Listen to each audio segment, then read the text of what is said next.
Ali MacGraw was once the pure face of Hollywood innocence, the girl whose role and love story defined a whole generation. But away from the cameras, her real life was far heavier and way more painful than anything she played on screen.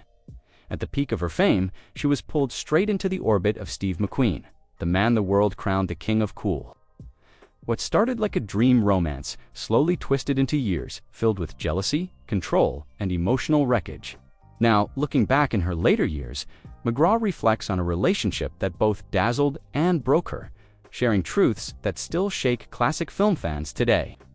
Long before the chaos, the rise of Ali MacGraw and her path to Robert Evans began far away from Hollywood spotlights. Born in Bedford Village, New York, she grew up surrounded by tension and instability. Her father struggled with alcoholism, and non-stop fights at home chipped away at her confidence early on. Searching for an escape, she turned to modeling, and, under the guidance of editor Diana Relland, she found her way into the fashion world. That move cracked the door open to film, with her first major screen role arriving in the late 1960s with Goodbye, Columbus. The romantic comedy was a hit, and MacGraw's natural presence caught the attention of powerful Hollywood insiders. Around this time, she met Robert Evans, a major producer and the head of production at Paramount Pictures. Evans saw star power written all over her and cast her in Love Story, released in 1970. The film exploded into a cultural phenomenon forever tied to its iconic line, "Love means never having to say you're sorry." It earned over $100 million worldwide and instantly turned MacGraw into one of the most in-demand actresses of the decade. Her role as Jenny, the tragic student who captured Ryan O'Neal's heart, locked in her status as Hollywood's new leading lady. Off-screen, her romance with Evans moved fast. They married in 1969, and by 1971, they welcomed their only child, Joshua. Career success, a powerful husband, and motherhood made it look like Ali MacGraw had it all. But fate was lining up something else entirely. By 1972, Hollywood was buzzing about The Getaway, an action film directed by Sam Peckinpah and starring Steve McQueen. Evans landed MacGraw the role of McQueen's on-screen wife, a choice that would flip her life upside down forever. She hesitated at first, worried about leaving her young son, but later admitted in her 1991 memoir, Moving Pictures, that wasn't the full truth. The real reason ran deeper. She already felt the danger of being close to McQueen. "I knew I was going to get in some serious trouble with Steve," she confessed, and that instinct proved painfully accurate. When MacGraw arrived on the set of The Getaway in 1972, she was still married to Evans, while McQueen stood tall as a global superstar. McQueen, 12 years older, carried the energy of a man who had survived abandonment, chaos, and a brutal childhood to become Hollywood's ultimate anti-hero. He represented danger, rebellion, and raw charisma. The King of Cool lived his image for real, blending his love for motorcycles and racing straight into his screen persona. To MacGraw, he was pure magnetism, impossible to ignore from the jump. Their chemistry hit instantly and couldn't be denied. She later described it as chemical, saying when McQueen walked into a room, men, women, and even children couldn't help but look.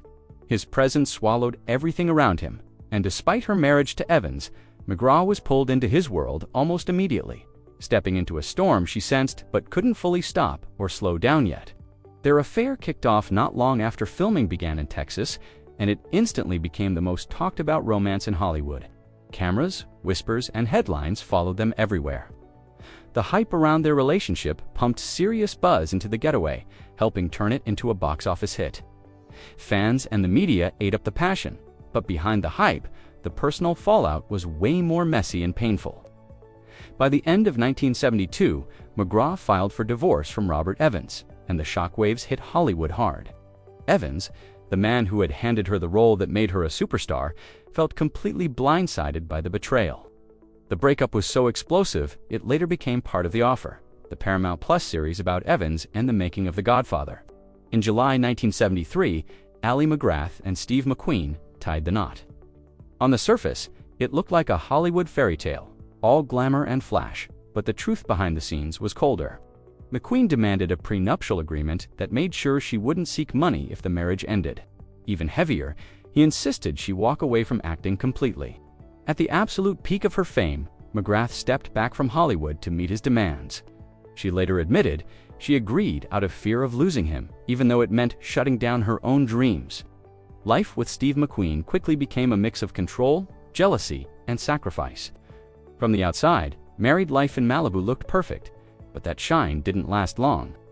Ali MacGraw and Steve McQueen settled into a quiet beach house, hosting small barbecues, strolling along the sand, and keeping their circle tight. To the public, they looked like the ultimate power couple living the dream. But behind closed doors, tension started creeping in fast, and the cracks became impossible to ignore. McQueen carried heavy emotional baggage from a rough childhood, abandoned by his father and sent away by his mother. Those wounds never healed.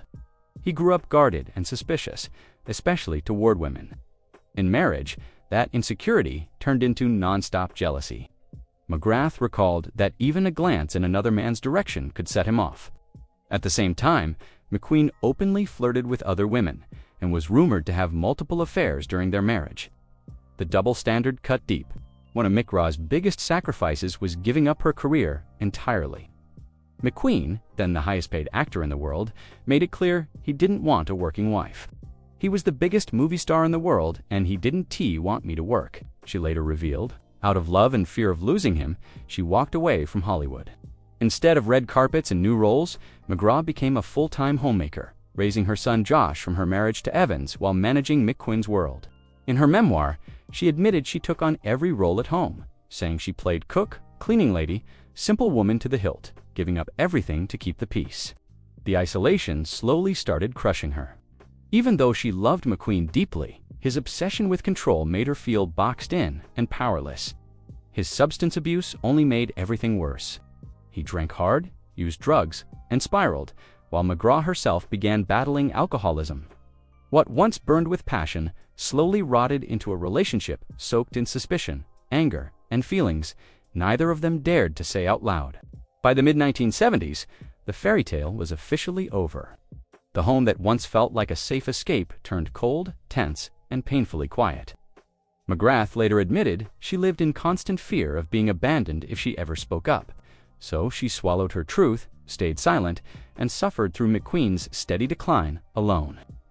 By 1976, the cracks in Ali MacGraw and Steve McQueen's marriage could no longer be hidden behind glossy magazine covers. On screen, McQueen was still Hollywood's untouchable tough guy, the symbol of freedom tearing down roads in a Mustang or breaking out in The Great Escape. Fans saw a legend, but real life told a darker story.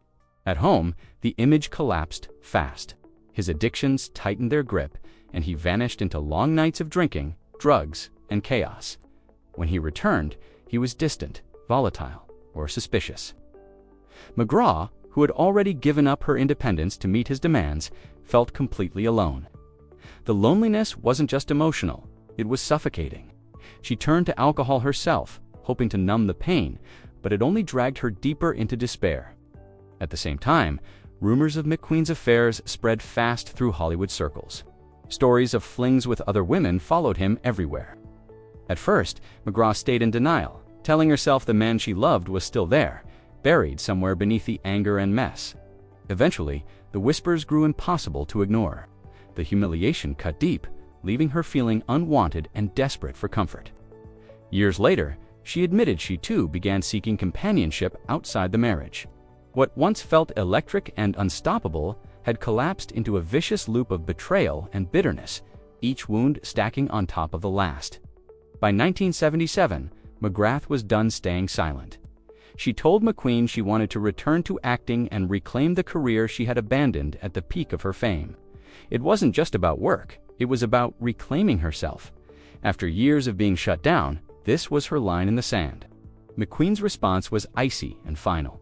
According to biographer Mark Elliott, he told her, "In that case, we are filing for divorce." Those words shattered whatever illusion she still clung to. They confirmed her worst fear, that her voice had never truly mattered to him. Determined to stand on her own, MacGraw accepted a role in Convoy, directed by Sam Peckinpah. That decision ended any real chance of reconciliation. Even though they briefly tried to fix things, trust was already gone. In 1978, after 5 turbulent years fueled by passion, control, and jealousy, their divorce was finalized. Just 2 years later, tragedy closed the chapter for good. In 1980, at only 50 years old, Steve McQueen died from pleural mesothelioma, a rare cancer linked to asbestos exposure, leaving behind a legacy as complex and painful as the love that once defined them. His illness sent shockwaves through the film industry and left those closest to him stunned. For Ali MacGraw, the grief was tangled and heavy. Beneath the anger, betrayal, and years of pain, there was still real love. Looking back decades later, she admitted, "I wish we had both grown old, sober." It was a devastating confession, a quiet mourning of a future they never reached, lost to addiction, pride, and a life cut short. When Steve McQueen died in November 1980, Ali MacGraw was just 41 years old, a widow in spirit, even though their marriage had already ended. His death hit her harder than she expected. She had spent years fearing abandonment, but nothing prepared her for the final silence that death brings. It closed the door forever, leaving no room for answers or second chances. Despite how bitter their ending had been, she admitted she loved him deeply, and his loss carved a hole that stayed with her. The pain of everything they survived and everything they lost fed directly into her growing dependence on alcohol. Professionally, she tried to push forward, taking new roles, including Convoy in 1978 and later a 14-episode arc on the primetime soap Dynasty in 1984. But the spark of her earlier stardom was fading fast. Hollywood had already moved on. MacGraw found herself typecast, overlooked, or quietly passed over. More than that, she no longer had the strength to fight for a place in an industry that once crowned her its next big thing. By the early 1990s, her personal struggles reached a breaking point. Alcohol, once a comfort, had turned into a trap, and she finally recognized she was headed down a dangerous road. MacGraw entered treatment at the Betty Ford Center, and there, the real work began.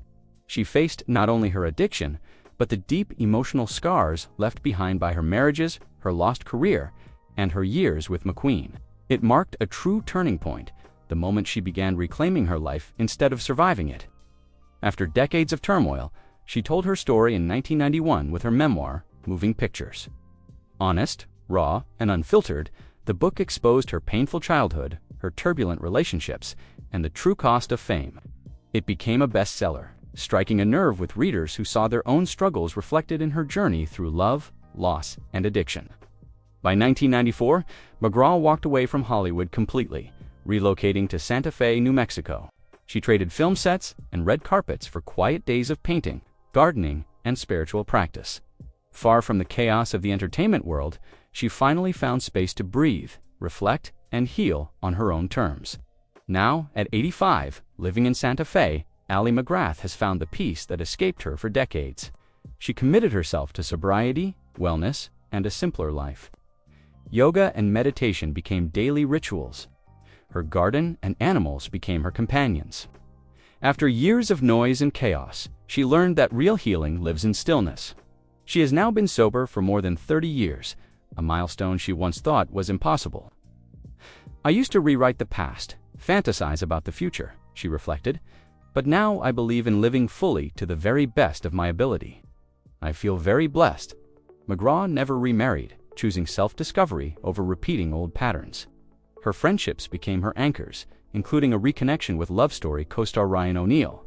In 2016, they reunited on stage for a touring production of Love Letters, and their easy chemistry reminded audiences of the magic that once made them icons. For MacGraw, it was proof that some connections endure, even as life transforms. She also redirected her creative energy into meaningful work, partnering with IBU, a fashion collective supporting female artisans around the world. It was a new chapter, built not on fame, but purpose, healing, and finally living life on her own terms.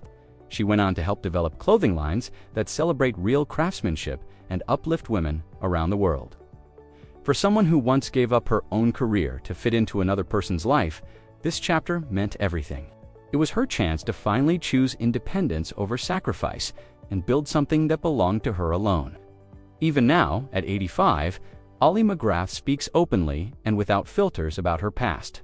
She's never denied the magnetic pull of Steve McQueen, describing it as chemical and admitting she knew trouble was locked in the moment they met. But she refuses to glamorize what followed. She's been clear that the reality was complicated and heavy. "There were wonderful days and dreadful days," she has said.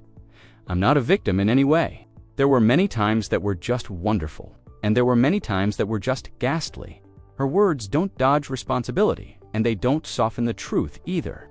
That honesty is what gives her story power far beyond Hollywood gossip. Ali MacGraw is no longer just the young woman from Love Story. She's a survivor who lived through fame, heartbreak, addiction, and loss, then came out the other side, strong enough to finally speak her truth. Her memories of Steve McQueen are layered with love and pain, passion and regret, all tangled together. They stand as a reminder that even the most glamorous romances can hide deep, unbearable struggles behind closed doors. What do you think about her courage in finally revealing these truths after all these years? Let us know in the comments, and don't forget to like, subscribe, and support Forgotten Stardom for more untold Hollywood stories.